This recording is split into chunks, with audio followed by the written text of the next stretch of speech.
When I last talked to you, you were leading a rally against gun violence. You were at PV High School. Yes. Okay, so tell me about your first year at an Ivy League college. I have loved it. Yeah, Wellsley is fantastic.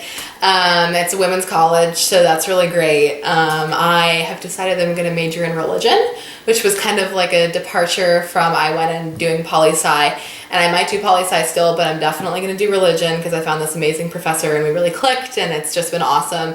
And I'm actually taking a seminar next semester on religion and violence, which it's like so pertinent right now, you know? So that's fantastic. My PhD's in religious studies from No Santa way. Barbara. Oh my gosh, what did you do it in?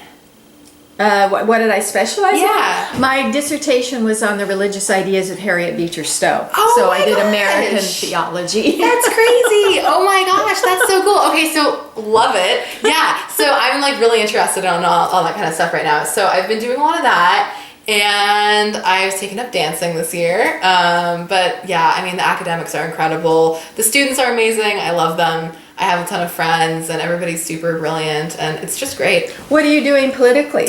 So I am the regional director for Eastern Massachusetts for the College Democrats right now. That's my position as of this moment. And then I hope that I will work up to more. That's my goal. And then I'm also helping out the Chico Democrats right now with the whole recall thing. For Carl Orey and Randall Stone, yes. Do you think there's any hope of that recall succeeding?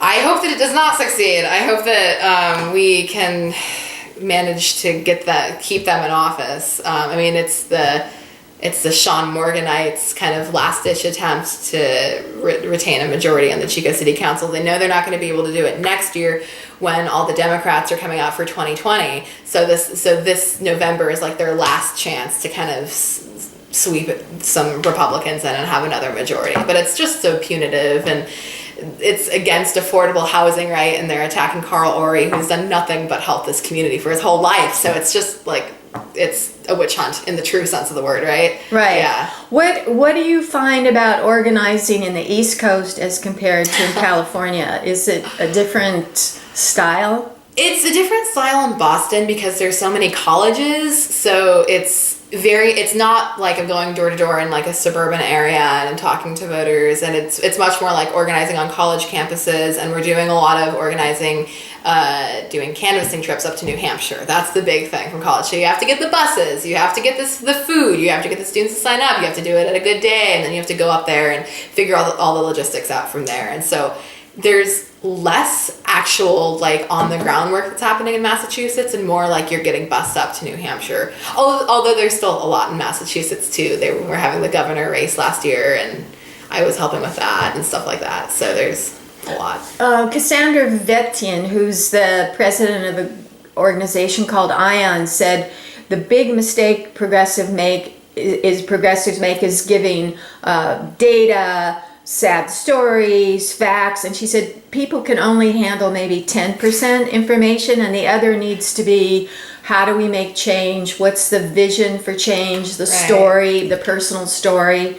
So what do you find resonates with people when you're trying to say vote for Democrats? Well, I think that it's like you were saying, it's about looking forward, and obviously people are unhappy with the current administration. 40% approve of him. Right. Well, that's the thing. And so I think it's talking about a country that we all want, right? A country that has an inclusive environment. And I find that even though a lot of people kind of that might claim to be Republican feel like they identify with a lot of the Republican talking points, if you actually just sit down and talk with people and talk about like, well, like you want a good school system for your kid, right? You want good infrastructure. You want healthcare. And you talk to people about all these things. It's like, yeah, of course you want those. And the Democrats are the people that actually are fighting for that, right? So that's the best way to do it, I think. And it's hard because it's like you can't have a half-hour conversation with everyone, right? So how do you do that on a larger level? I think that's the challenge. I don't think I have a good answer. How do you account for the 40% who consistently approve of Trump? He's a racist. He's a sexist. He's a ultra nationalist. How can anybody approve of that? I don't know. I mean, in my mind, it must be that those issues are somehow kind of removed from what they think is important to them. They feel like those issues don't directly impact them, even though they do, right? They impact everyone. And it's very clear to see that, but people can remove themselves from a situation sometimes, so they might not think that. And I don't know. People are, I mean, I know rationally that people want to do what's best for them and their families, right? And so they must think that this is best for them in whatever way that, the Republican Party has kind of made it seem like Trump is an appealing option and all of the Republican cronies. But he's not good, right? And none of them are good. And it's a concerning thing kind of going into the 2020 election. I'm worried.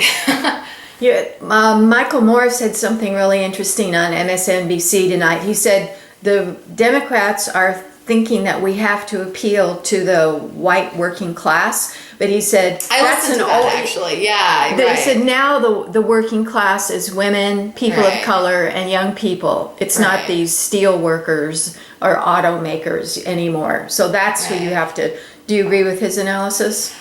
I mean, to some extent. I don't know if I think it's important to like engage everybody as much of a level as we can engage them, right? And I think that it's like the actual goals of the Democratic Party will help everyone. It's not like it just helps a specific kind of sector of people. It helps everybody in society. And so like it's about getting that message across, which I think can be hard to actually do in real time. I have a hard time doing that when I'm talking to people. What are you getting in terms of what's on the mind of Gen X? So your freshman class, first year class at Wellsley, what are they thinking about? Like who's popular, who's dating, who's hooking up with who? I don't know. What does the conversation center around? Oh, it depends from day to day. It differs. I mean, Wellsley I think is kind of special because everybody really loves the academics there. So we talk a lot about like academics, which is really fun for me, right? Because I love talking about that. So we do a lot about that, and people are into celebrities and gossip and stuff. Music is really big, so we talk about music and the artists. And I mean, people are interested in politics, and we do talk about politics and who's supporting who and what's going on in local races. There's a lot of emphasis at Wellsley and probably other college campuses too about like national races are important, but like it's so important to be focused on local politics and state politics because that is so much of what actually directly impacts our lives, So that's kind of the conversation. It can go in lots of different directions. My friends and I like to talk philosophy a lot, so. Great. People say that now dating one-on-one isn't really the thing. It's just hooking up kind of randomly. Is that a false statement? I don't know. I have plenty of friends that like are going steady with someone. I mean, and I have a lot of friends that aren't too, and that's okay. I think that it's maybe 50-50. I don't know if I have my finger on the pulse of this issue, but I think that young people are trying to figure out, young people are trying to figure out their lives. They'll do what they want to do. What percent of the student body is male? At Wellsley? 0. Really? It's a women's college, so there's no one. Ah. Yeah. So, but you have professors that are male and female. Yeah, obviously. there's, I don't know what the breakdown is for the gender of the professors, but there's, I've had about an even split so far. How does that change the classroom discussion and chemistry to have it be all women? Oh, I think it's fantastic. I mean, it removes the 4 or 5 guys that are trying to monopolize the conversation constantly, right? And then everybody has the chance to kind of flourish. And, you can express these ideas that I personally feel pretty comfortable expressing my opinions regardless of who's in the room, but a lot of people don't. And so it's like people that might be a little bit more withdrawn all of a sudden feel more comfortable to kind of like assert themselves. And it's an environment that really praises women that assert themselves and people that are putting themselves out there and are really smart and are really passionate about their work. So if you do that, everybody wants to be like you. So everybody's kind of trying to do that. And it's a really fun environment to be in because it's trying to get women to be in the best place possible. And it's a really good goal. I really like it. Absolutely. If you were going to vote tomorrow for a Democratic candidate for president, who would you pick? I haven't decided yet. I have no clue. Oh, it's my mom, I think. I don't know. I think I'm going to withhold judgment for right now. Well, if you had to, who are you leaning towards? Who do you really like? Well, I think that different people... The car is going. Honey, I just wanted to say we should probably go pretty soon. Okay, let me finish this question. I think I really do like Elizabeth Warren. She's been really good. I've been a Cory Booker fan for a long time, since he was in the beginning years of his Senate career. So I've really liked him. I understand the reason why a lot of people are liking Joe Biden right now. I understand it, and there's certainly things to like there. So there's a lot. The thing is there's a lot of good candidates, right? There's a lot of people that would do a good job, I think, and that are really passionate about it and are well spoken, and that for me is just like a really good thing, because it means that whoever we end up with will probably be able, or hopefully will be able to get the job done, and certainly they would be a good president, right?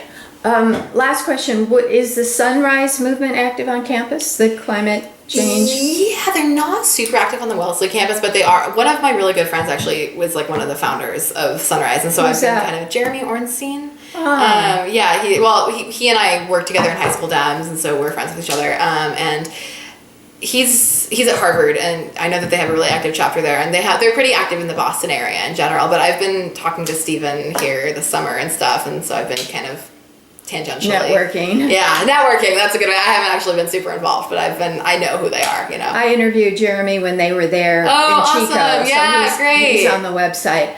And then what about the Never Again movement? Do they network with? Yeah, they do. They're actually really active in Wellsley.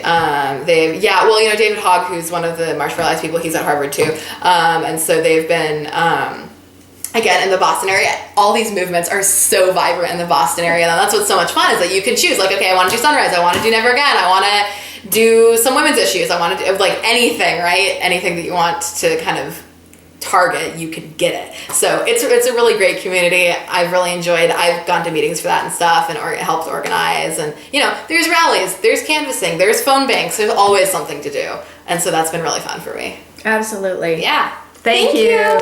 Okay, I think it